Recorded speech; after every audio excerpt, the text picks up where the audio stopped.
Bueno,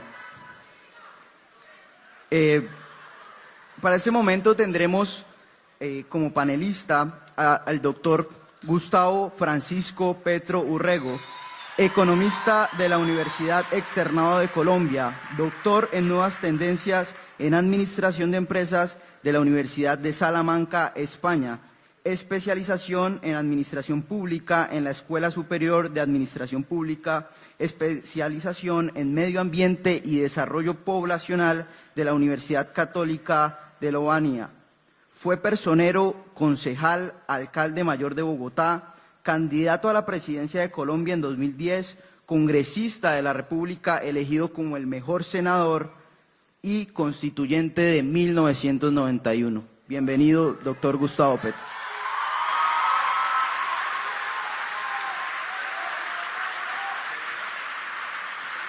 Como moderador nos acompaña el director y fundador del Instituto de Estudios Interculturales de la Pontificia Universidad Javeriana Cali, doctor Manuel Ramiro Muñoz. El doctor Manuel Ramiro Muñoz es filósofo y magíster en docencia universitaria de la Universidad Javeriana, doctor en educación de la Universidad de Barcelona, España, especialista en investigación en contextos de docencia universitaria de la Universidad San Buenaventura de Cali. Desde hace más de 28 años acompaña a comunidades indígenas en el fortalecimiento de sus procesos formativos y organizativos. Desde hace 12 años a las comunidades afrodescendientes del Pacífico Sur de Colombia y desde hace 5 años a las comunidades campesinas. Bienvenido, doctor Manuel Ramiro Muñoz. Para este momento teníamos previsto que nos acompañara el excomisionado de paz José Noé Ríos. Desafortunadamente no pudo venir hoy al evento, así que todo el panel, todo el tiempo que estamos estipulado para este momento lo va a ocupar el doctor Gustavo Petro. Bueno, buenas tardes a todos y a todas, bienvenidos a la Universidad Javeriana, estamos muy contentos, un saludo especial a los de Democrítica, el grupo de estudiantes que ha organizado este seminario. Yo quisiera pedirle al público que con esa euforia le demos un aplauso a los estudiantes que organizaron este seminario.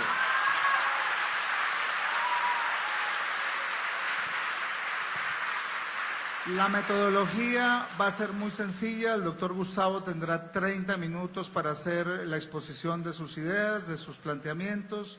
Posteriormente me permitiré hacerle un par de preguntas y luego tendremos la participación del público en unas 2 rondas de preguntas para que podamos interactuar y discutir con él. Bienvenido, doctor Gustavo, si quiere usar el estrado o quedarse acá como usted se sienta más cómodo.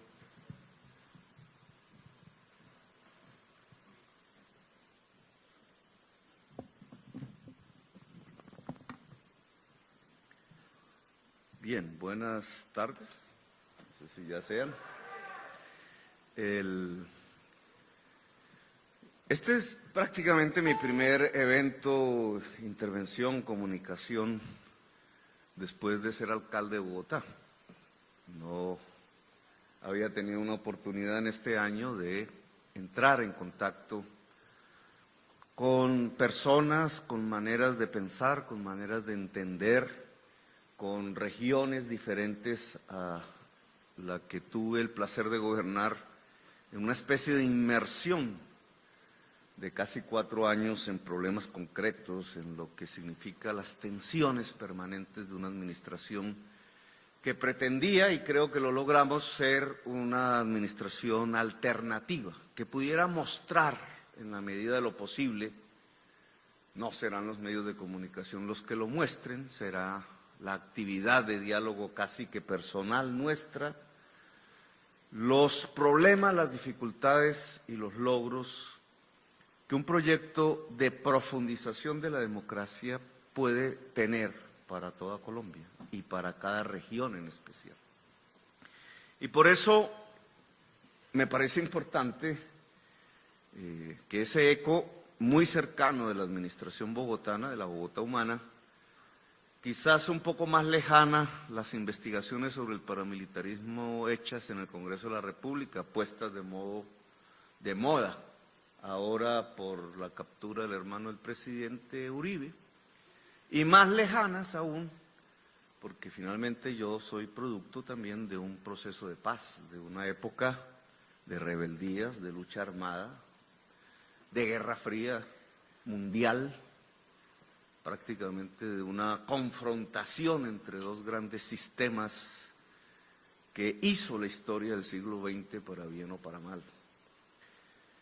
Y esos ecos lejanos, cercanos, pues nos permiten plantear algunos temas en los que quiero que ustedes puedan tener la comprensión de que de todas maneras es una primera mirada, una especie de acercamiento a un tema nacional, la paz, que de todas maneras yo veía casi como una especie de espectador siendo alcalde de Bogotá. No tanto siendo espectador, porque realmente convocamos multitudes, las más grandes manifestaciones de la historia de Bogotá alrededor del tema de la paz, tratando de articularle a ese esfuerzo de negociaciones pueblo, tratando que ese esfuerzo de negociaciones enamorara y movilizara a la sociedad. Incluso adoptamos un poco audazmente, espero que no se nos haya ido la mano en la audacia, la decisión de apoyar al presidente Santos en su segunda reelección, y fue por ello que fue elegido presidente, para que se pudiera hacer la paz en Colombia. Responsabilidades que finalmente ya dirimiremos si fueron positivas, negativas, si acertamos o no. Hace unos pocos días tuve la oportunidad de viajar a La Habana desde México, de dialogar con la comandancia de las FARC. Siendo alcalde ya había dialogado con los emisarios del gobierno nacional que tienen su responsabilidad en ese tema. De alguna manera tuve una especie de mirada de primera mano del proceso de la paz en este momento y les voy a comunicar mis impresiones, lo que creo está sucediendo, sus posibles impactos y la necesidad fundamental que tiene la sociedad de retomar el rumbo y la conducción del mismo proceso de la paz. Lo primero que salta a la vista es que en diálogo está dos cúpulas nacionales. Y quiero subrayar la palabra nacional. Una cúpula de las FARC, ya por todos conocidas, la dirigencia nacional de las FARC, y una cúpula también nacional que representa el gobierno nacional y el Estado, el gobierno de Santos. Hay que decir que conoce más el territorio la cúpula nacional de las FARC que la cúpula nacional del gobierno. Tiene más aprehensión, más contacto real con el territorio, y ahora hablaríamos de ese concepto de territorio, la FARC, en tanto son guerreros que desarrollan su actividad en el territorio, que el gobierno de Santos. El gobierno de Santos es una élite santafereña, oligárquica, plutocrática, muy separada del contacto real con la población y con el territorio. La población no se puede definir sino en el contexto real de un territorio específico. Cuando nosotros hablamos de pueblo, cuando nosotros hablamos de nación, a veces nos referimos a abstracciones. Lo real del pueblo, lo real de la nación, se vive cotidianamente en territorios concretos.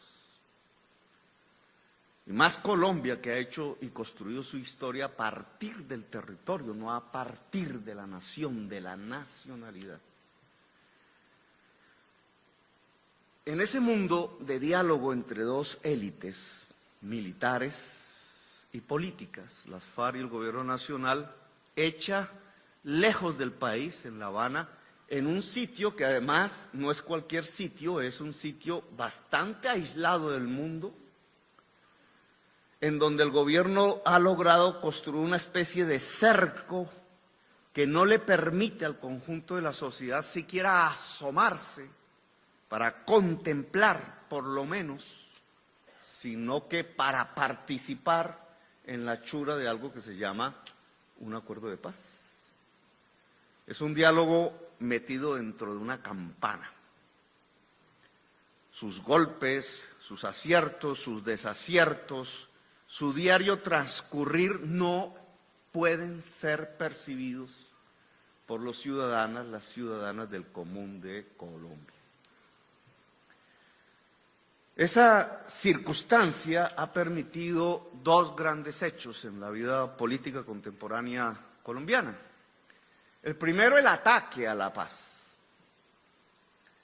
que proviene abiertamente, de manera incluso un poquito más coherente, públicamente, por parte de lo que se considera, se llama el uribismo, con algunos sectores conservadores, y menos públicamente, más soterradamente, con mucha hipocresía de por medio, por sectores que hacen parte del gobierno nacional, como Cambio Radical y otros por el estilo, que dicen estar y no están. Esa crítica se construye sobre la base de la campana, de la ignorancia que sobre la sociedad colombiana se provoca al no conocer cuáles son realmente los desarrollos del proceso de paz. Y entonces, en general, la crítica uribista se construye alrededor de las pasiones de la población. Construir un proyecto político solamente sobre la pasión y no sobre la razón puede llevar a profundas equivocaciones de las sociedades. ¿Qué pasión? La FARC es mala, la FARC son los culpables de todo lo malo que ha acontecido en Colombia en las últimas décadas. El gobierno de Santos, que es traidor del gobierno de Uribe, está entregando la nación, el Estado a las FARC.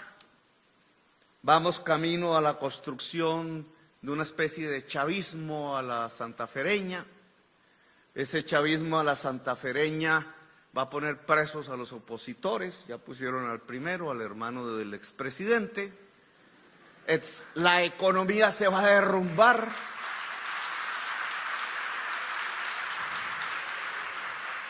Más o menos la posición política es: señores de la clase media, tengan miedo, tengan terror, porque aquí viene un desastre, una catástrofe. Los de las FARC van a administrar los supermercados, el Banco de la República, la emisión monetaria, la tasa de interés, la tasa de cambio. Se va a arruinar Colombia. Más o menos, palabras más, palabras menos, es un discurso efectivo. Y es efectivo porque va hacia las pasiones construidas, primero por la guerra misma, durante décadas, lo que significa el peso de una guerra y el impacto de una guerra de décadas dentro de la sociedad colombiana, los odios desatados. Y en segundo lugar, porque va dirigido a movilizar políticamente, en primerísimo lugar, la clase media colombiana contra la paz. No aparece la razón detrás. Aparece la sin razón, aparece la pasión como único organizador de ese tipo de proyecto político, porque si se moviliza la población contra la paz, ¿qué es lo que tendría Colombia? Más guerra. Y más guerra no es que allá en la vereda de no sé qué, o el corregimiento del Conejo, o en San Vicente del Caguán, soldados y policías y guerrilleros se siguen matando entre sí. anónimamente muchísimas veces. No. La guerra en Colombia ha tenido una serie de episodios dramáticos que, además de los combates cotidianos en lugares recónditos del país, montañas, trochas, veredas, selvas, páramos, tiene que ver con episodios que han destruido la posibilidad misma de construir una nación. La destrucción del campesinado como sujeto social. ¿Hay ciudadanos campesinos en Colombia? ¿Tienen representación en el Congreso? ¿Qué ha sido del campesinado de Colombia, el que produce los alimentos? ¿Dónde están? ¿Han sido las víctimas? ¿Sobre ellos se ha ejercido un genocidio? El genocidio ha impedido brutalmente su organización, y si una ciudadanía no tiene organización, no tiene ciudadanía, derechos políticos. No solamente ha acontecido que una parte fundamental de la sociedad colombiana se ha quedado sin ciudadanía, sino que la guerra misma ha visto aparecer aparatos y episodios que han destruido la nacionalidad, como el genocidio de la Unión Patriótica, como la imposibilidad que aparezca en el espectro político el arcoíris de diversas posiciones, como que las élites regionales, tratando de defenderse de la guerra, construyeron algo peor, los ejércitos privados que terminaron siendo del narcotráfico, y construyeron un territorio violento, violencia que sumada una tras otra solo se puede definir bajo una palabra: el genocidio, el Auschwitz colombiano. Y a partir de allí la degradación de decenas de miles de personas que se acostumbraron a asesinar, descuartizar, desaparecer, torturar, embrutecidas dentro del odio de la guerra. A partir de allí la descomposición de la política misma. Decía Aristóteles que la política es lo que nos diferencia de los animales. Si se descompone la política, se descompone lo específicamente humano, lo que nos separa de la animalidad, e incluso nos lleva a algo peor que la animalidad, que es la barbarie. Eso que se llama la guerra es lo que quisieran perpetuar. Esta posición política que usa la pasión para destruir la posibilidad de un diálogo, de una negociación, lo que trae tras de sí es volver a convocar una mayoría vía el miedo, vía el terror, para destruir las posibilidades democráticas de Colombia. Es un proyecto político que mantiene privilegios violentos en el territorio colombiano. Es una crítica que tiende a ser efectiva porque hay una campana que aísla a la sociedad colombiana de lo que se llama una negociación de paz. Desde otro punto de vista, de quienes están dentro de la campana, uno podría observar dos posiciones diferentes. Unas FARC que han decidido dejar la guerra, pero que saben que tienen una inmensa impotencia en convocar a la sociedad colombiana. Que el resultado de esa guerra de décadas los ha incapacitado profundamente para ser una alternativa de poder nacional. Y por otra parte, un gobierno nacional en problemas. El presidente Santos, aún hoy, mantiene la tesis de la paz barata. Lo que él esgrimía con mucho orgullo en los clubes privados, alrededor del whisky, en las conversaciones entre caballeros que se creían londinenses, a partir de una especie de juego de póker, trasladó lo que se llama la guerra, la realidad de la guerra, a una partida de póker. ¿Cómo derroto a las FARC políticamente de tal manera que dejen de ser guerrilla y a nosotros no nos pase nada? Es decir, que podamos seguir tomando whisky en el club, jugando póker, y echando chistes. Cómo el país sigue siendo lo mismo, con sus estructuras, sus modelos de pseudo-desarrollo, de concentración y acumulación de la riqueza, incluso cómo esa acumulación de la riqueza puede aumentar más si se convocan inversionistas extranjeros a llenar aún más las arcas. ¿Cómo se puede posibilitar una acumulación de riqueza aún mayor sin cambiar ninguna estructura política de poder ni de privilegios?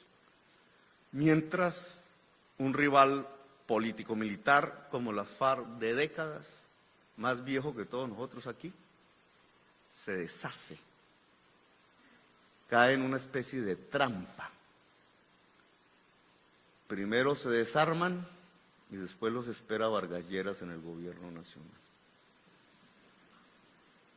Esa es más o menos la posición del gobierno nacional. Cómoda porque en la campana que ha puesto sobre el proceso de paz le permite jugar allá adentro, incluso al póker con los comandantes guerrilleros. Ustedes hacen esta jugada, yo les respondo así. Ustedes hacen esta otra jugada, yo les respondo así.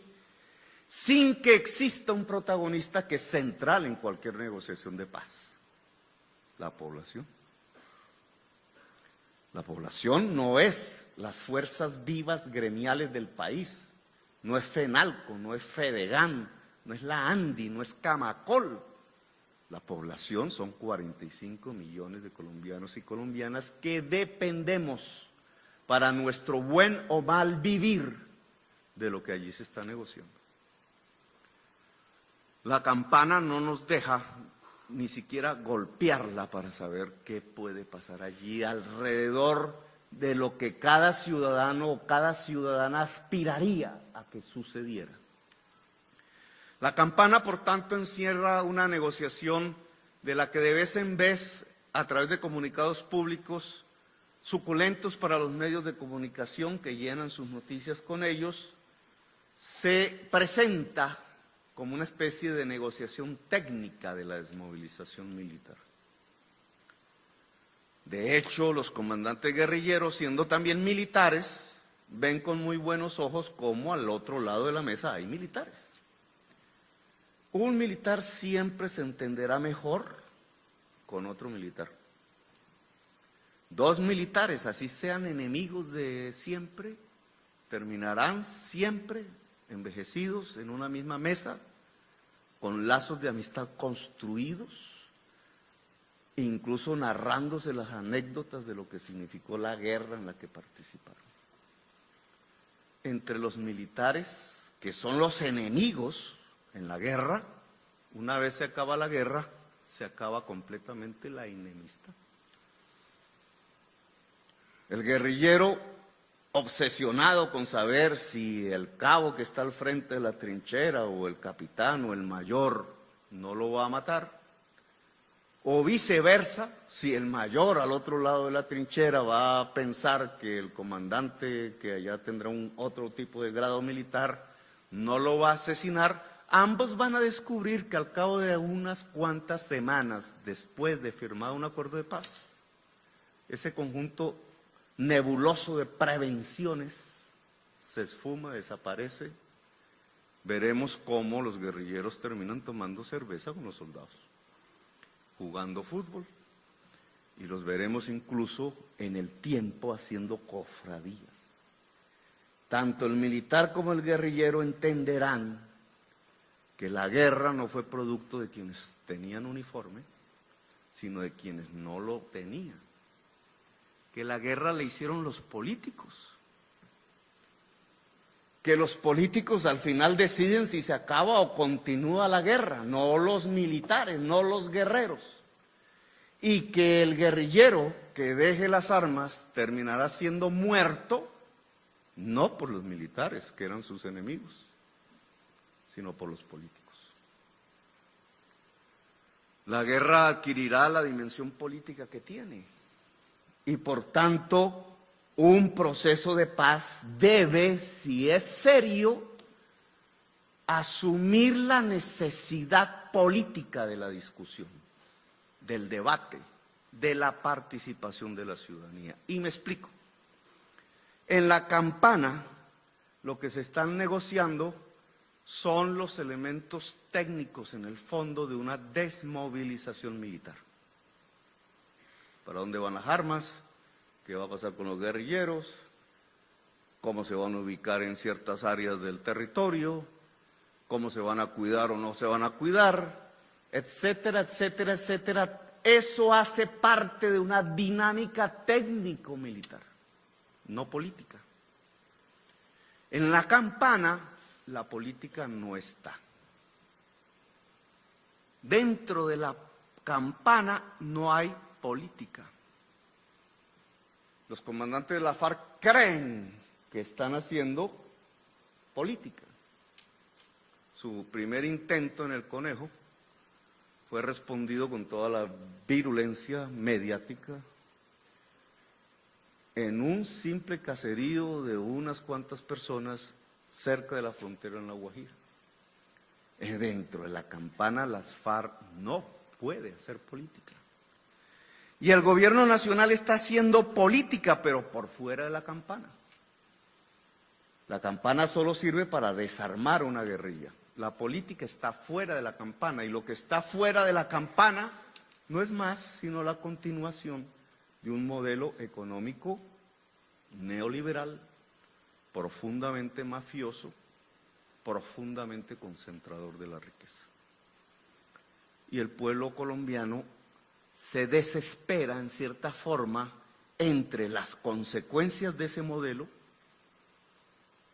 entre el llamamiento a derribar el proceso de paz que, usando sus pasiones, hace la extrema derecha, y entre una enorme ignorancia informativa de lo que está pasando por dentro de la campana. Impresiones. Visto desde la perspectiva de la oligarquía colombiana, un proceso de paz barato no representa una paz chiquita. Si miramos esto ya a la luz de nuestra historia como colombianos y colombianas, una paz chiquita que se ha hecho muchísimas veces en la historia de Colombia, no ha representado la continuidad de nuevas guerras. No son 2 siglos de demostración histórica de élites que se enfrentaron una y otra vez a las guerras, que hicieron una y otra vez la paz, y que una y otra vez después de hecha la paz volvían a las armas. ¿No es eso una demostración histórica de que la paz chiquita no conduce al fin de la violencia? ¿Nosotros estamos ante una paz chiquita o ante una era de paz? Es lo primero que tendríamos que preguntarnos. Si las negociaciones son del orden de lo que encierra la campana, estamos ante una paz chiquita. La crítica que hace la extrema derecha sobre la base de la falta de información del proceso de paz, que es cierta, pierde sentido si lo que nosotros examinamos es que una era de paz debe ser todavía muchísimo más importante y provocar muchísimas más transformaciones que lo que actualmente está provocando el proceso de paz de las FARC. Mientras un señor como Zuluaga dice, están entregando el país a la guerrilla, y esa es su crítica, cosa que es falsa. Lo que realmente nosotros deberíamos mirar es si el país, después de un proceso de paz, se va a transformar tan profundamente que impida que de su propio seno florezca una nueva violencia. Porque entonces, ¿qué gracia tiene acabar una guerra para que empiece otra? Y voy a intentar hilar este tema hacia un planteamiento concreto. Miremos una experiencia. En Colombia tendríamos muchísimas, incluida de la que yo hice parte, el M-19. El M-19 hizo una paz.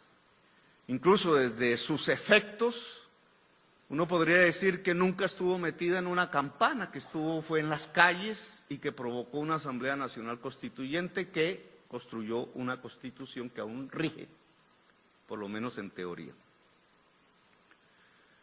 Ese es un proceso de paz relativamente importante.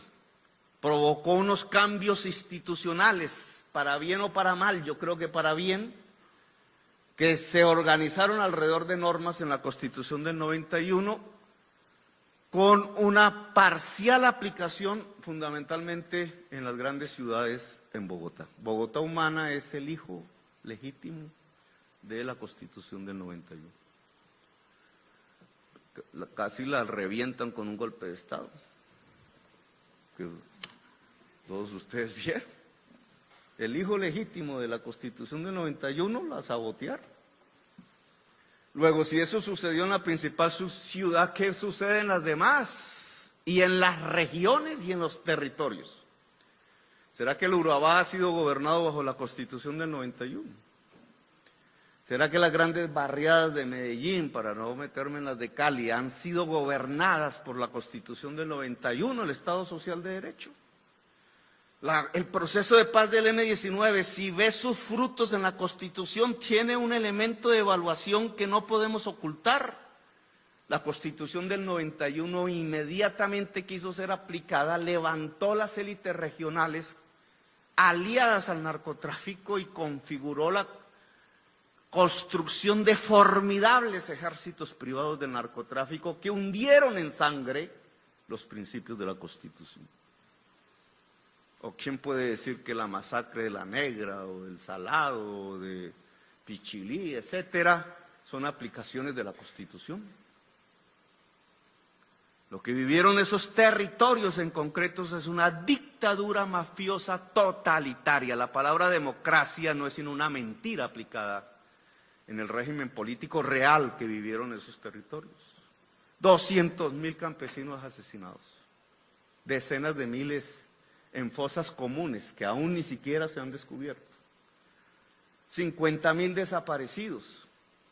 Ahí están, ya creo que recientemente encontrándolos en los cementerios, como NNs.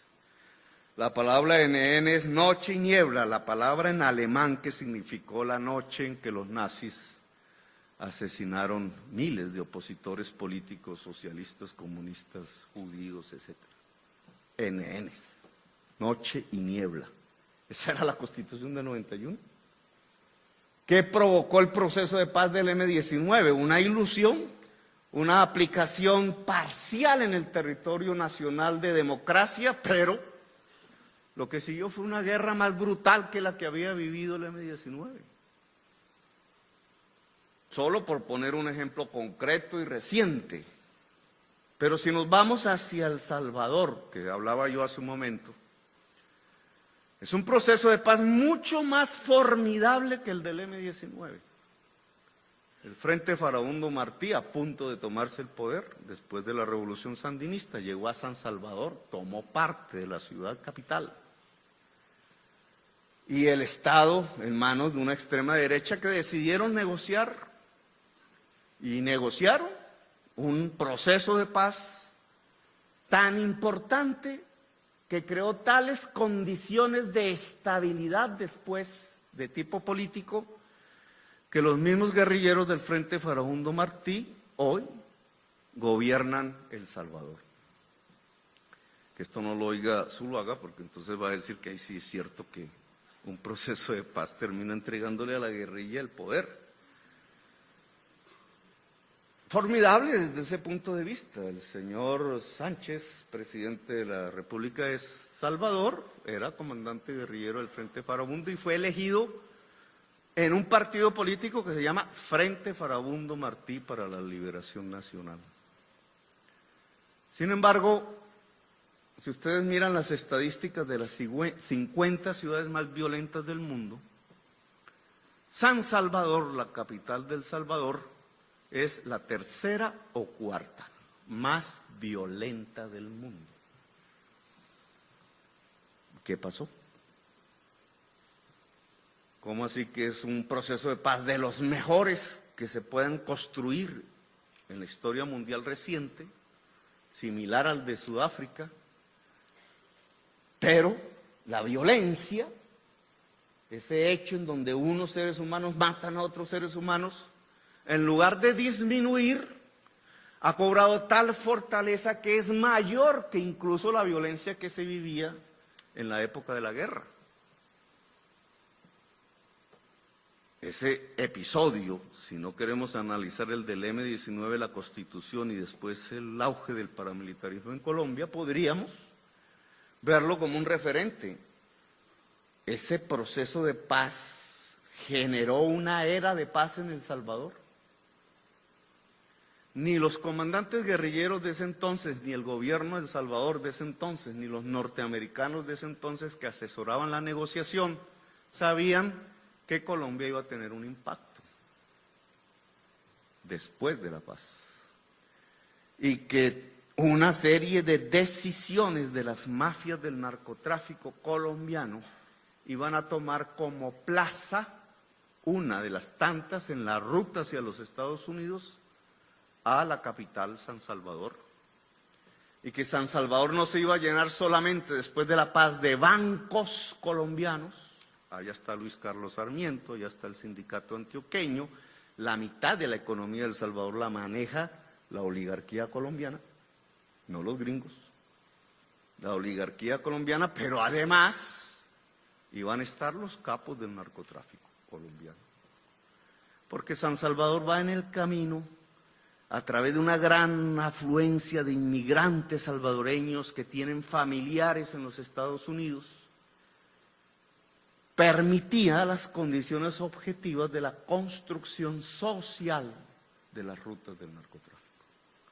Eso no se lo imaginó ni la comandancia guerrillera ni el Estado salvadoreño. Y es lo que hace a San Salvador hoy la tercera ciudad más violenta del mundo. Y Caracas es la ciudad más violenta del mundo. Después de una distribución social de la riqueza petrolera en las barriadas de Caracas, para quienes sustentamos la tesis de que la violencia disminuye si hay inclusión social, en un caso que deberíamos estudiar más profundamente, incluso desde la universidad, pues resulta ser que a pesar de esa oleada inmensa a través de la burbuja de crecimiento de precios de petróleo dentro de la población venezolana, al punto que incluso un ventilador sobre la base del buen vivir vale $1, subsidiado por la riqueza petrolera. Sin embargo, Caracas es la ciudad más violenta del mundo. ¿Por qué? Porque el aparato de distribución de la riqueza no mitiga la construcción de una ruta social del narcotráfico que pasa desde Colombia por Caracas hacia el Mar Caribe. Y así podríamos hablar de más casos. Y aunque aquí nos abocamos hacia el tema del narcotráfico, bien podemos ponerlo como uno de los instrumentos del análisis de lo que está por venir. Si el presidente Santos sigue pensando que lo que hay que hacer es una negociación barata, temeroso él de hacer él mismo las reformas que la nación colombiana, no las FARC, la nación colombiana requiere, y temeroso de la acusación que como una especie de pesadilla va y vuelve en su cabeza, que le hace Uribe llamándolo traidor. Él siente como un remordimiento de conciencia, porque hizo parte de ello, de Uribe, fue su ministro de Hacienda y después de Defensa. Gracias a Uribe se volvió presidente por primera vez, y Uribe le dice traidor. Y él quisiera que no le dijeran traidor. Él quisiera acompasarse con aquellos que le llaman traidor. Y entonces les dice, oiga, pero ustedes ¿por qué me llaman traidor? ¿Y por qué dicen que le estamos entregando el Estado a la guerrilla? Si yo no estoy haciendo eso, mire, los estoy conduciendo a una derrota. Esos mamertos no saben hacer política. ¿Quién va a votar por esos mamertos?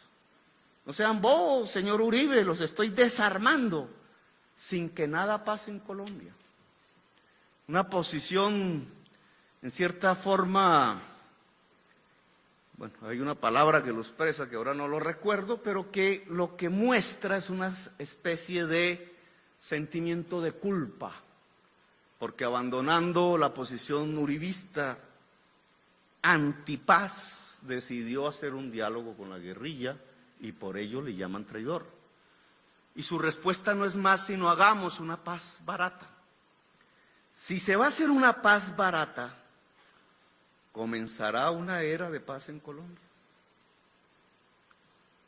El episodio reciente del M-19 y el extranjero del Salvador podría decirnos que no, y que por tanto las consecuencias podrían ser más peligrosas incluso de lo que estamos tratando de desactivar en la guerra de 60 años. Ahora estuve en Caracas. Allá me pilló Blue, entonces dijo que estaba en la reunión con el Partido Socialista Unificado de Venezuela. Estaba con el alcalde de Caracas, un tanto dialogando alrededor de por qué Caracas se ha vuelto la ciudad más violenta del mundo y por qué Bogotá pudo reducir y salir de la violencia. Tema interesante de contrastar, qué es lo que allá no funciona, que aquí en Bogotá sí funcionó, etcétera. Pero ellos me expusieron algo que realmente no lo había pensado y me quedó sonando. Nosotros estamos, dijeron ellos, pensando que el proceso de paz con las FARC en Colombia va a atraer a miles de combatientes que saben hacer la guerra hacia los pueblos fronterizos en primer lugar y hacia Caracas en segundo lugar, gente que sabe hacer la guerra. Y lo ven con preocupación, ¿quién dijera? Eso Zuluaga no se lo había imaginado. O Uribe, ¿quién dijera? Es decir, que desde el lado castrochavista, como llaman, la mirada que tienen es de preocupación, no porque no quieran que se haga la paz en Colombia, sino porque prevén que miles de combatientes sin oportunidades en el país colombiano terminarían fluyendo hacia Venezuela, no a ingresar a estructuras políticas, sino a ingresar a las estructuras clandestinas delincuenciales que han convertido a Caracas y otras ciudades de Venezuela como las ciudades más violentas del mundo. Porque es que una persona que sabe hacer la guerra, y en esto es igual el guerrillero que el soldado, que sabe hacer la guerra, cuando sale de ese contexto específico de la guerra, de los uniformes, de las siglas, de la disciplina que le impone sus respectivas organizaciones y va hacia un escenario con otros contextos, puede perfectamente convertirse en el agente que hace saltar la violencia en otros lugares del mundo. La preocupación venezolana es válida. Si ya Caracas es violenta, la más violenta del mundo, pero todavía se matan a punta de pistola, ¿qué pasa si llegan los hombres y las mujeres que saben usar fusiles, RPG, granadas, morteros, que saben controlar un territorio, que saben disponer matemáticamente las personas en un barrio para que el barrio no sea tomado? ¿Qué pasa si eso se pone al servicio de lo que allí está, el narcotráfico? ¿Cuál va a ser la magnitud de la violencia nueva en esos nuevos contextos? Y si lo piensan los venezolanos, ¿por qué los caleños no podrían pensarlo?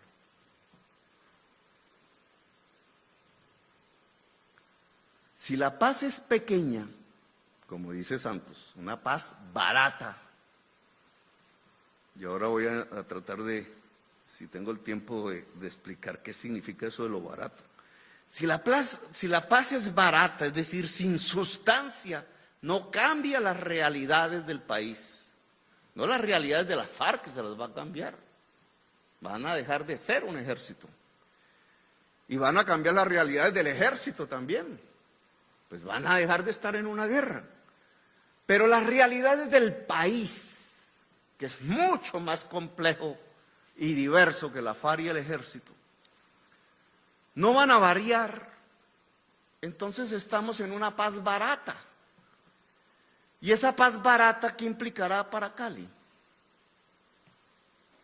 Que es a donde supongo estos eventos deben aterrizar, porque al final no estamos haciendo aquí un ejercicio de abstracción, sino al contrario, de concreción.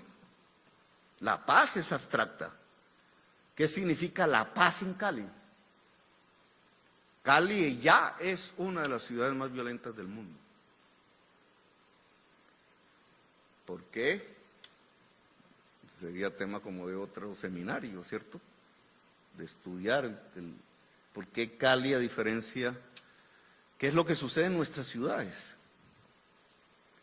Pero siendo Cali y Palmira, el área más violenta, quizás del país, no estoy muy seguro, pero en las 50 ciudades aparecen las famosas tablas esas que hacen los mexicanos, que ya los mexicanos tienen varias ciudades en ese listado, y hay varias ciudades gringas ahí. Es el mapa del narcotráfico lo que aparece en las 50 grandes ciudades con más alta tasa de homicidios. Ese mapa del narcotráfico que pone esta región en una situación de violencia, ¿qué le va a pasar si hay paz entre la FARC y el Estado? Una paz barata. Uno podría echar una retórica, un discurso, ¿cierto? Y decir, las oportunidades de Cali van a florecer porque va a haber paz en el territorio colombiano. Cualquiera que mire el caso del Salvador o el que sucedió después del M-19 puede ponerlo en duda. A las barriadas caleñas excluidas de hace tiempos, incluso racialmente, porque tienen mayoría afro, que implica ya una discriminación étnica de hace mucho tiempo, para no hablar de la indígena, un poco más rural, pero que también debe tener un impacto en Cali, con unas juventudes excluidas, como en todas nuestras grandes ciudades, pero que además de excluidas por razones económicas, lo es por razones étnicas también,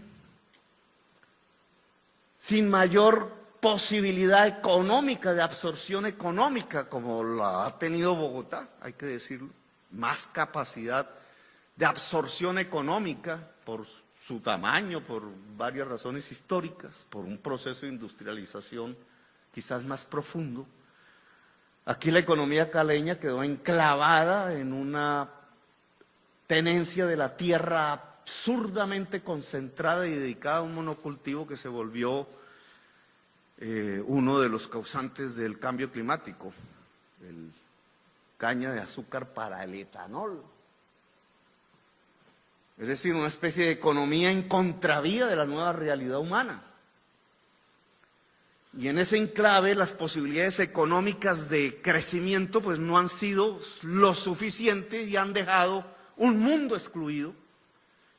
Y ese mundo excluido fundamentalmente es también un mundo juvenil excluido y al mismo tiempo es un mundo juvenil excluido afro. En ese contexto territorial concreto, y no me voy a darlas aquí de experto en el territorio porque ustedes lo son más, pero simplemente percibo.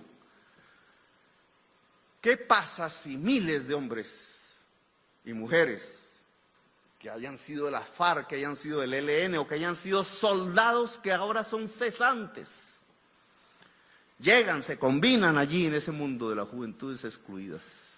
Ellos también excluidos, pero con una diferencia: saben hacer la guerra, saben comprar los fusiles, saben desarmarlos, saben limpiarlos, saben utilizarlos, saben la teoría fundamental del arte de la guerra. ¿Qué pasa si se articula el mundo de la exclusión? Que lo barato sale caro, como diría mi mamá. Y que la frase del presidente Santos es absurdamente irresponsable, porque puede llevar a un deseo que todos tenemos, a una necesidad que es más que el deseo de acabar una guerra, hacia abrir los episodios de una peor violencia, como ha ocurrido en San Salvador. Cali podría ser más violenta después del proceso de paz.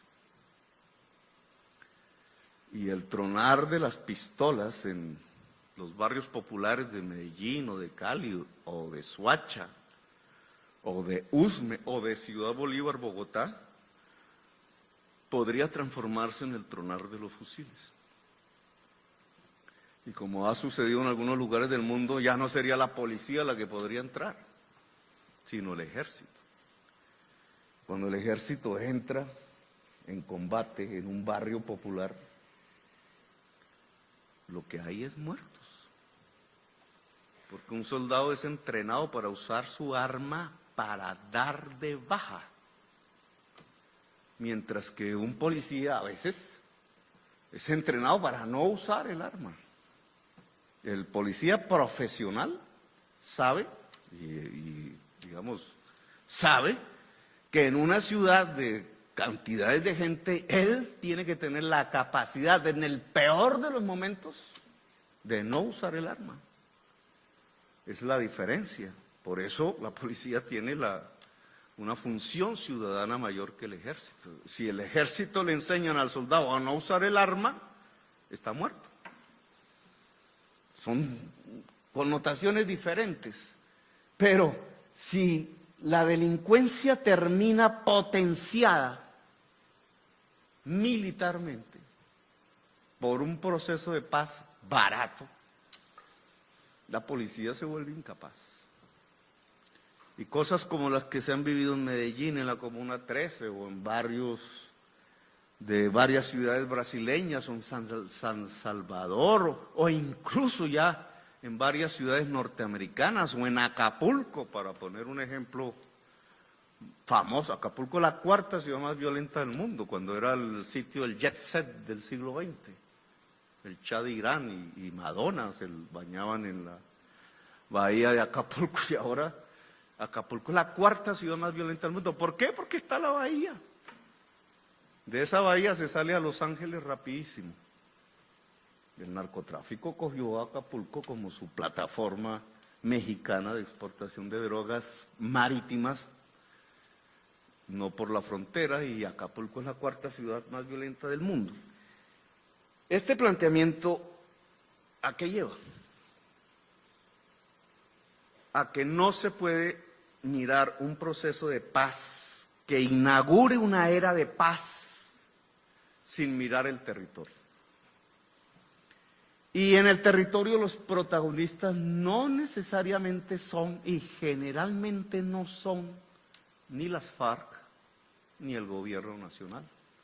Es decir, los actores dentro de la actual campana de La Habana. En el territorio vive la población. Yo vengo de un territorio concreto que me tocó gobernar, Bogotá. No la Bogotá abstracta, escenario del poder nacional, la Bogotá del territorio bogotano. Cosas aprendimos en esos 4 años de la Bogotá humana. En ese territorio aprendimos cosas. Aprendimos qué significa la juventud excluida, la violencia que se puede generar a partir de una juventud excluida. Yo fui testigo en el día del paro agrario, por la noche, cuando ya los estudiantes se habían ido para su casa y el ESMAD se había ido a irse a las veredas donde estaban los campesinos bloqueando carreteras. Cómo miles de jóvenes armados salieron en el municipio de Soacha, contiguo a Bogotá, y se tomaron el municipio. A mí me tocó sacar el alcalde con una comisión de chaquetas de la Bogotá humana porque nadie más podía entrar. La policía salió del municipio de Soacha. Y solamente la entrada del ejército restableció lo que llaman el orden. Los heridos en los hospitales del municipio de Soacha eran heridos con tiros de fusil. Y no había guerrilla. Pues si lo había, no tenía esa capacidad. ¿De dónde salió ese mundo? Que se tomó el municipio de Suacha el 29 de agosto del año 2014. Y lo viví en Bogotá, en Suba y en Engativá. Acorralaron, quemaron las estaciones de policía. ¿De dónde sale ese mundo? Ese mundo sale de la juventud excluida. Ese mundo en París, esa juventud excluida, son árabes. Y mire lo que han hecho. No por árabes, por excluidos. Primero quemaban 5.000 carros en las insurrecciones de París. Hoy son parte del ejército de uno de los fascismos más bárbaros del mundo. ¿Y qué hace la juventud excluida en las ciudades de los Estados Unidos? Afro. ¿Y qué hace la juventud excluida en Londres o en Estocolmo? ¿Y qué hace en América Latina? Pues he aquí que si no se examina el territorio como el escenario básico de la paz, podemos estar caminando por una senda equivocada. Ahora, un territorio concreto, el rural, el ciudadano, tiene actores de poder. Hay un mundo del poder en el territorio. En muchos territorios colombianos el mundo del poder es el narcotráfico ligado a la política. Ha subyugado secciones diferentes del Estado, ha dominado a la población civil, a la ciudadanía que está en el territorio. Ha construido una especie de régimen político y económico que tiene una función, que es la concentración de la riqueza. Allí se incuban las nuevas violencias. Luego, un proceso de paz tiene que mirar es la pacificación del territorio. Cómo el territorio violento se transforma en un territorio pacífico. La primera pregunta que tendríamos que hacernos en Cali es: ¿cómo la Cali violenta se transforma en una Cali pacífica? Y puede que no haya ningún combatiente de la FARC de por medio. Ese es el proceso de paz. ¿Cómo la Palmira violenta se convierte en una Palmira pacífica? Cualquiera que se meta en ese análisis en cualquier territorio de Colombia dirá: aquí hay unos actores del poder que generan violencia, que para que generaran paz tendría por lo menos que implicar una paz. La pacificación del territorio colombiano tendría que implicar una democratización del territorio colombiano. Y una democratización del territorio colombiano es un traspaso del poder, pero no del poder del mafioso y del narcotraficante al comandante de las FARC, sino del poder del mafioso, del narcotraficante, de la multinacional en muchos otros territorios, del oligopolio económico en muchos otros territorios hacia la ciudadanía, en toda su diversidad. Eso se llama una democratización. Puede que no aparezca la FARC de por medio. Y esa democratización tiene que ser sustentada por el Estado. Léase, si una Cali pacífica implica una estructura económica de posesión de la tierra mucho más democrática en el Valle del Cauca, ¿cómo los actuales poseedores de la tierra del valle geográfico del río Cauca trasladarían pacíficamente ese privilegio si no es a partir de que el Estado les pague lo que ellos esperarían obtener sin entregar la posesión de la tierra? Cualquier cálculo que hagamos, por ejemplo, nos daría una paz no barata. Si el Estado financia la transformación del territorio de lo violento a lo pacífico, el diálogo social en el territorio hacia la paz es posible. Pero el diálogo social en el territorio hacia la paz no es el diálogo en La Habana, no está dentro de una campana. Los actores no son los que están dentro de la campana, los actores son la mismísima sociedad colombiana. De aquí que la pertinencia, y lo dejo como conclusión porque ya me he extendido bastante, la pertinencia de una constituyente, que a diferencia de la constituyente del 91 que pensó el país nacionalmente,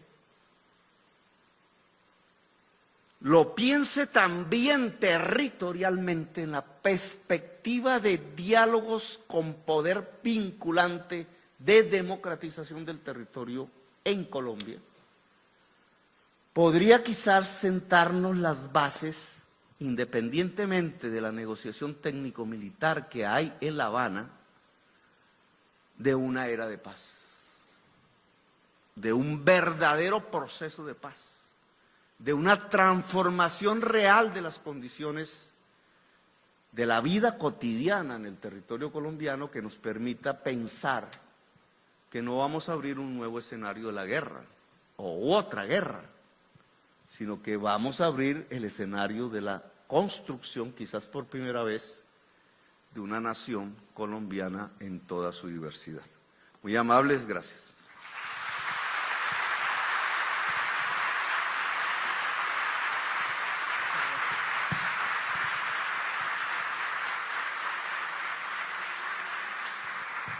José Luis, ¿dónde está José Luis? ¿Cuánto tiempo tenemos para medir el tiempo, José Luis?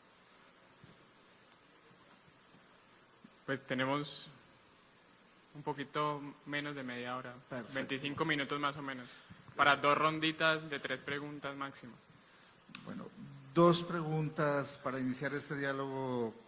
Lo más importante va a ser la interacción con el público.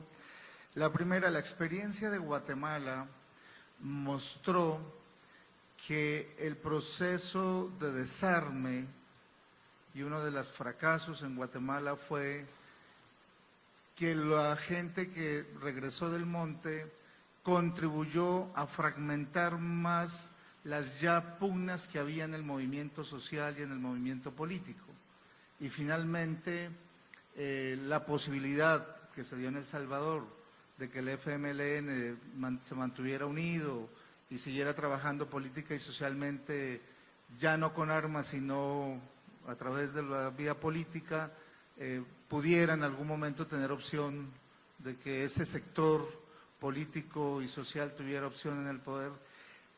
Algunos analistas dicen, nos puede pasar lo de Guatemala, que la presencia de ese movimiento político militar convertido en movimiento político social, las FARC, no ayude a unir unas fuerzas alternativas, sino a agudizar las contradicciones dentro de la izquierda colombiana. ¿Usted qué piensa de esa tesis, de esa alternativa? Sí, unir la izquierda es una tarea un poco como los pescaditos de oro de Aureliano Buendía. Y yo pienso que ese no es el gran... Las izquierdas se pueden unificar unas veces y después se fragmentan y no es tanto como el problema fundamental, ¿no? Digamos, la FARC, origen histórico donde tienen alguna influencia poblacional y muchísima gente no las quiere. La FARC, como la guerrilla guatemalteca, son las guerrillas más viejas, la guatemalteca ya dejó de existir, del mundo. Quizás los kurdos, que hoy están en pleno auge militar triunfante, es la única fuerza democrática en todo el Medio Oriente, el Partido de los Trabajadores del Kurdistán, compuesto básicamente por mujeres que están aniquilando el fascismo islámico. Pero, digamos, esas son las guerrillas más viejas del mundo. En Guatemala, Yesida Arteta dice, ¿para qué sirvió el proceso de paz de Guatemala? Que es una pregunta pertinente, porque lo que se observa es que después del proceso de paz de Guatemala, que tenía un referendo, que el empresariado guatemalteco con sus medios de comunicación hundieron, se perdió el referendo, es un es bueno leer esa historia. Entonces, el empresariado guatemalteco y sus medios de comunicación muy ligados con la dictadura militar guatemalteca genocida, le tuvo miedo a la paz y decidió sabotearla. Y el sabotaje les resultó, porque entonces un referendo que se había presentado en ese entonces se hundió. Pero a la postre, ¿qué es lo que es Guatemala hoy? O digamos casi hasta hoy. Pues un país gobernado por el narcotráfico. Uno de sus presidentes fue extraditado, no recuerdo el nombre ahorita. No hace mucho, un presidente, creo que fue después de Samper, que gobernó, y usaba el Banco Central, como decir el Banco de la República, nuestro. Por las noches entraban los camiones con dólares y salían con moneda guatemalteca. Entonces el lavado de dólares más eficaz del mundo, porque usaban el mismísimo Banco Central del Estado guatemalteco. Al señor creo que es Portillo, yo no me acuerdo cómo se llama, lo extraditaron. Y está preso en los Estados Unidos. Y a partir de ahí, el Estado guatemalteco es un Estado fallido.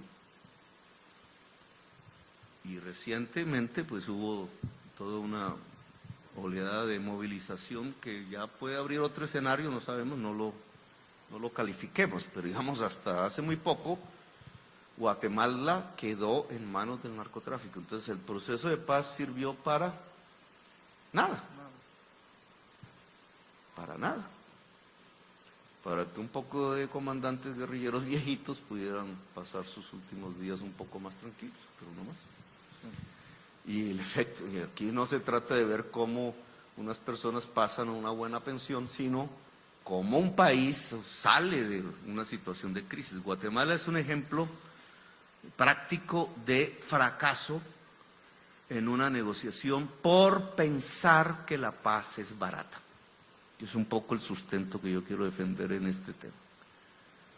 Por esa idea mezquina de que no se puede ceder, de que no sé qué, de que no hay que hacer las reformas, de que primero gánense las elecciones y después sí hacemos la reforma agraria, cosas de esas. Pensemos la democracia después, no ahora. Pues en ese tipo de mentalidad mezquina en la que cayeron los guatemaltecos, incluidos los comandantes guerrilleros de Guatemala, que como usted menciona, pues se dedicaron fue a pelear entre ellos, pues en general el país entró en una crisis de la cual realmente todavía no ha salido, una crisis ética, moral, de autodestrucción profunda, con indicadores de violencia altísimos, porque entre esas ciudades más violentas del mundo están también las de Guatemala. Trayéndolo hacia Colombia, podría suceder lo mismo. Es decir, la mentalidad de una paz barata nos puede ser costosísima en términos de democracia. Porque nosotros no estamos desactivando las condiciones que han hecho que los poderes mafiosos sean los verdaderos poderes en el territorio colombiano.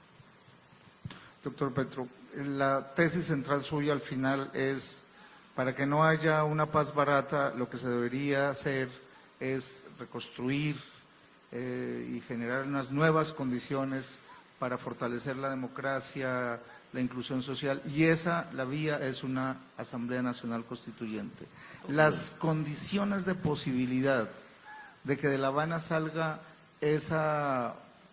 digamos, ese acuerdo, Rodrigo Prime ha dicho que se necesita por lo menos 1 año y medio, 2 años para poder convocar esa asamblea, y el proceso de paz no daría tiempo de que se prolongue o que tengamos más tiempo. ¿Cómo ve las condiciones de posibilidad técnicas, llamémoslo así, dentro de la campana, para que el país después del proceso de paz pueda, por ejemplo, llegar a plantear de que la salida sería convocar una Asamblea Nacional? Sí, pero me parece que son temas, digamos, de tejer la puntada fina. La Constituyente del 91 se dio después de la desmovilización del M-19. Y el EPL, que creo que fue ayer que festejó su entregó las armas a la Asamblea Nacional Constituyente. Ahora, por ejemplo, hay una gran discusión en si las armas se entregan o se dejan. Eso se llama técnica militar. Claro, hay una connotación política. Cuando un guerrillero, si le entrega el arma a un militar, se está rindiendo. Eso es una connotación política. Pero si el guerrillero coge el arma y él mismo la derrite, entonces, ¿qué es lo que se llama dejar el arma? Entonces no se está rindiendo. En la práctica es lo mismo. Las armas del M-19 son un poco de triángulos de metal pesadísimos que Navarro no sabe qué hacer con eso. Cada vez que hace trasteo en su casa tiene que contratar una tractomula para poder cargar con el peso. Eso es todo. Y las del EPL son un monumento, creo que están en Medellín. Y el M-19 las dejó en manos de la Internacional Socialista, que eso sí son un poco de mamertos hoy. Un general suizo fue el responsable, recuerdo yo, general suizo, responsable de darle y se fundieron en una, y son esos pedazos de triángulos de metal oxidado. Y las del EPL se entregaron, las entregó el EPL a la Asamblea Constituyente, que es algo bonito, digamos, porque le dio un poder a la Constituyente y varios de sus miembros fueron constituyentes. Entonces, y hoy es un monumento en Medellín. Yo digo que eso es lo que se llama una negociación técnico-militar.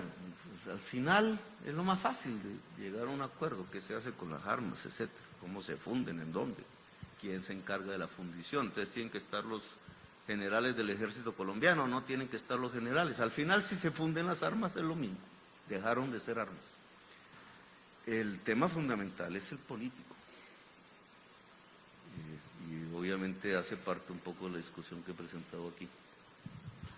Habría otras preguntas, pero creo que es muy importante que vamos a hacer una ronda de 3, si les parece. Comenzamos acá. Acá en el segundo piso tengo 2 personas para preguntar, acá arriba. Perfecto. Entonces, 3 preguntas. Comenzamos. ¿Quién está entregando los micrófonos? Y perdónenme, ¿dónde están? Eso. Entonces, aquí la niña.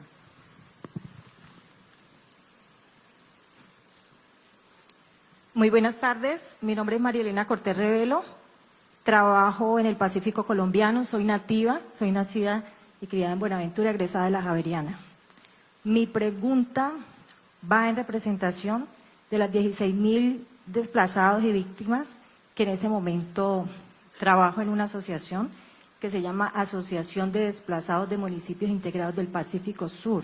Convoca 8 municipios de Cauca y Nariño, con población afrodescendiente. Nosotros, los que trabajamos en esta labor altruista, porque no hacemos parte de ninguna ONG y de ninguna entidad del Estado, hace más de 5 años decidimos trabajar de esta manera, para ser más autónomos e independientes dentro del territorio. Esas condiciones que propiciaron la violencia en el territorio, y usted, doctor Gustavo Petro, las nombraba, ¿no? ¿Cómo contextualizar una situación de violencia dentro del territorio cuando por más de 50 años hemos estado excluidos y marginados, ¿no? Una paz que se está negociando, un acuerdo en La Habana, lejos de la realidad, con la ley Sidre, 14 de diciembre del 2015, a pupitrazo, una ley que tiene unos requisitos para los inversionistas económicos que manejan gran volumen de capital, porque hay que hacer una adecuación de tierra. Tenemos una dificultad con la expansión de los cultivos de palma aceitera dentro del territorio. Hoy, un partido, el Centro Democrático, sí está haciendo deformación dentro de las comunidades, generando deformación, o sea, deformación dentro de las comunidades. ¿Por qué?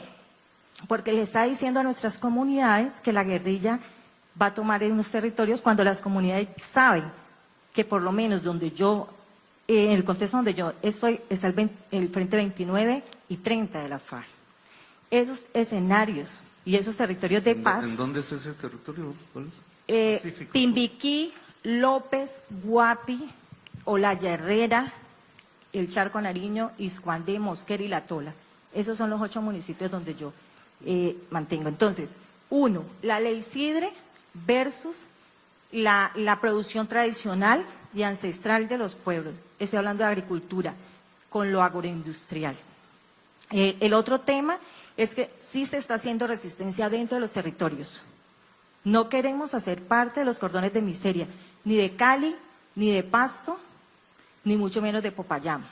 Pero sí está la oligarquía caleña, la oligarquía pastusa y la payanesa apropiada siendo intermediario de la paz en nuestros territorios. Un ejemplo, y perdónenme que me extienda. El Ministerio de Trabajo sacó un estudio donde en Guapi hay agua. El 90% de la población tiene agua. Y no hay agua potable, solamente agua de lluvia. Y por último, sí queremos un acompañamiento pertinente de la universidad, del suyo, porque hay un gran problema ambiental con el tema de la minería y el tema del narcotráfico. No hay peces, no hay cómo autoabastecerse, así que seguridad y soberanía alimentaria va a ser un sueño después del posacuerdo. Muchísimas gracias. Arriba, en la parte alta, la última fila, por favor, al centro. Sí, Arriba. buenas tardes. Mi nombre es Carlos Mario Vargas, soy estudiante de Trabajo Social de la Universidad del Valle y mi pregunta va respecto al medio ambiente. Un documento que acabó de sacar la ONU, precisamente la PNUD, que se llama Construcción de una paz ambiental estable, duradera y sostenible en Colombia, hablan de la preocupación de las Naciones Unidas en torno a cuál va a ser el futuro de nuestros recursos naturales, ya que ellos hablan de que el 90% de los municipios con prioridad en el posacuerdo tienen una figura de protección o regulación de su uso, algunos hasta el 100%. Entonces, mi pregunta es hacia Gustavo Petro, ¿cuál considera usted que son los principales retos frente a asegurar nuestro patrimonio cultural y ambiental frente al posacuerdo? Y cerramos aquí esta primera ronda y le devolvemos la palabra. Buenas tardes a todos. Mi nombre es Felipe Botina, soy de Nariño, perteneciente al Cabildo Indígena de allá de Los Pastos. También he vivido en Ricaurte, he escuchado las balas de ametralladoras del ejército matando a guerrilleros. Mi pregunta es explícitamente, ¿qué se está, según su punto de vista, en qué parte se debe reformar más los tratados? ¿Cuál es el punto más endeble, más débil que se debe reformar para con nosotros los indígenas? Porque es duro mirar que tengo hermanos de la comunidad de Aguá que llegaron soldados, le mataron la familia, y llegaron guerrilleros, mataron a la familia, y pues mi mamá estuvo a punto de ser pues matada por guerrilleros. Gracias. Muy bien, doctor González. Bueno, me da la oportunidad para exponerles un tema que a mí cada vez me llama más la atención y casi que lo he vuelto un eje de lo que podría ser un nuevo proyecto político para el país. Es el tema del cambio climático, que no hablamos, solo menciono una vez y me ponen otra vez el semáforo en rojo si me pongo a hablar del tema. Pero hay unas circunstancias de desigualdad social reales en Colombia. Colombia es el país más desigual socialmente de América Latina, el más. Los colombianos, como siempre sucede con cualquier sociedad que vivimos cotidianamente, esa desigualdad se nos torna normal. Entonces el que dice, oiga, es que estamos viviendo una desigualdad que no se ve en ningún otro lugar del planeta, mamerto, y se silencia, pero la realidad estadística, ayer acaba el DANE de publicar sus cifras, que yo siempre las esperaba siendo alcalde, porque a partir de esas cifras era que yo hacía finalmente mi informe que ordena la ley de, ¿cómo se llama eso?, de rendición de cuentas que se hace para este mes de marzo. Entonces yo siempre esperaba ver cómo nos iba en términos de pobreza y desigualdad social. Bueno, el DANE ayer acaba de sacar esas cifras. Y esas cifras muestran que el país todo, sigue siendo el país más desigual socialmente de América Latina, y América Latina sigue siendo la región más desigual socialmente del planeta. Así que ustedes ya pueden hacer una extrapolación. Si somos la sociedad más desigual de América Latina, y América Latina es la región más desigual del planeta, si acaso encontraremos uno u otro país, Filipinas y unas islas en el Índico, que son más desiguales que Colombia. Ese es un hecho desde hace mucho tiempo que está aquí, en el contexto de la paz o de la guerra.